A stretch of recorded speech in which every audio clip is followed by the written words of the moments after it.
All right, let's talk cloud security. In tech, the cloud isn't some far off future thing anymore. It's right here, right now.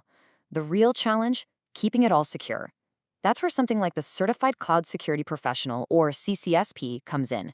It's one of the biggest certs in the game. So today, we're going to crack open the exam itself to really understand the mindset of a top-tier cloud security pro. Let's dive in. So what does it actually take to think like a cloud security expert?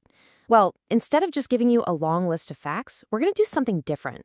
We're going to look at real-world scenarios taken straight from the CCSP exam. By pulling these questions apart, we can kind of reverse engineer the core ideas you really need to get your head around. First things first, we've got to start with the basics. You can't secure a house if you don't understand how it was built, right? Same thing here. You just can't secure the cloud without really grasping its fundamental models. This is where it all begins.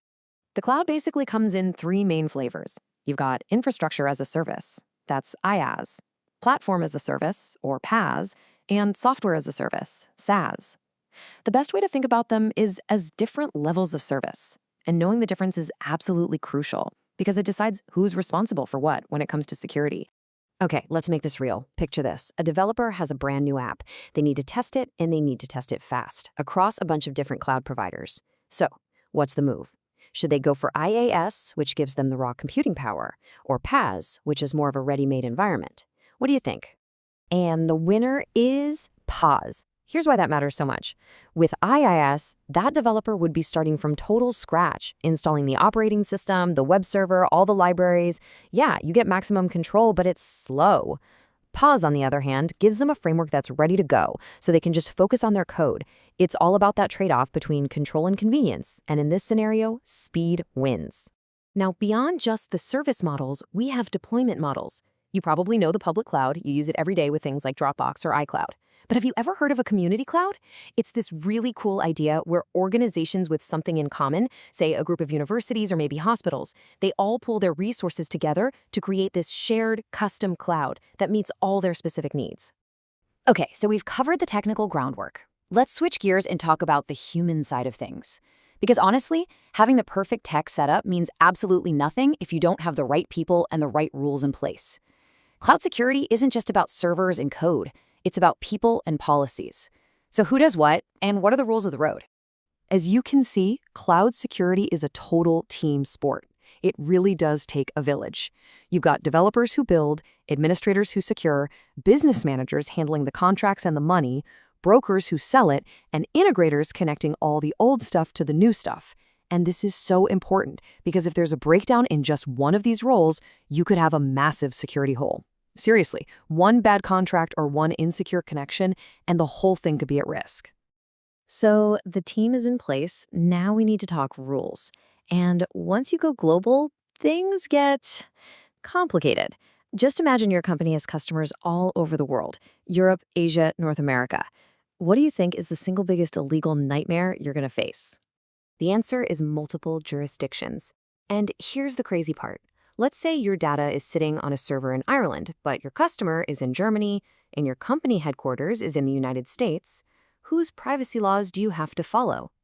The answer is all of them. And guess what? They often contradict each other. For a cloud security pro, being able to navigate this legal maze is an absolutely essential skill. Since you can't just fly out and inspect every single data center yourself, how do you actually trust your cloud provider? Well, the answer comes down to audit reports. Something called a SOC 2 report is basically an independent third-party stamp of approval that a provider has their act together on security. You can think of it as the universal language of trust in the cloud. Okay, we've hit on concepts and governance. Now it's time to roll up our sleeves and get into the actual tech that makes the cloud tick. And this is where things get really interesting, because at the heart of it all is one big idea: virtualization. The magic trick behind all of this virtualization is something called the hypervisor. A Type 1 or bare metal hypervisor is the gold standard for security because it runs directly on the server hardware. There's no extra layer, no operating system for an attacker to target. A Type 2 hypervisor, though, it runs on top of an existing OS, like Windows or Mac OS, which means its security is only as good as the security of that host system. So how do you manage thousands of these virtual machines at once? You're definitely not logging into each one individually. Instead, you use APIs. The best way to think about an API is like the remote control for the entire cloud. It lets you command everything from one place, which is incredibly powerful, and also makes it a massive target for attackers. Now, in the API world, you're mostly going to hear about two types, SOAP and REST. You can think of SOAP as kind of old and formal. It only speaks one language, XML. REST is more modern, more flexible. It can speak both XML and the much more lightweight JSON. But here's the real game changer. REST can cache things. It can remember common answers, which makes it way, way faster and better for modern apps. We've covered a ton of ground: infrastructure, policies, APIs. But what is the point of all of it? It's actually pretty simple: protecting the data.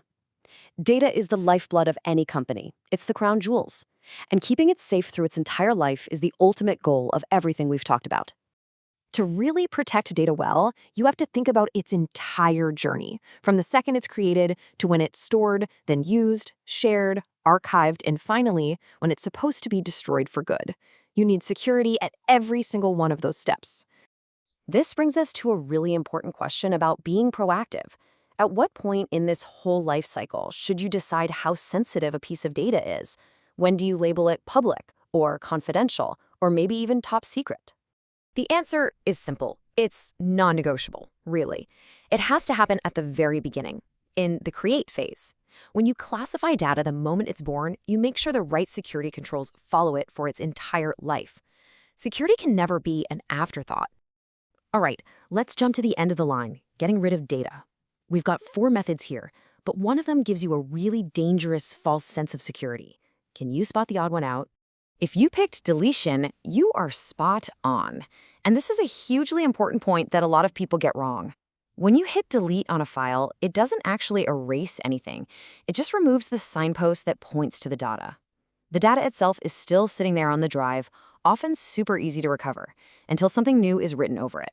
For real, secure destruction, you have to use methods like overwriting, or zeroing, or cryptographic erasure.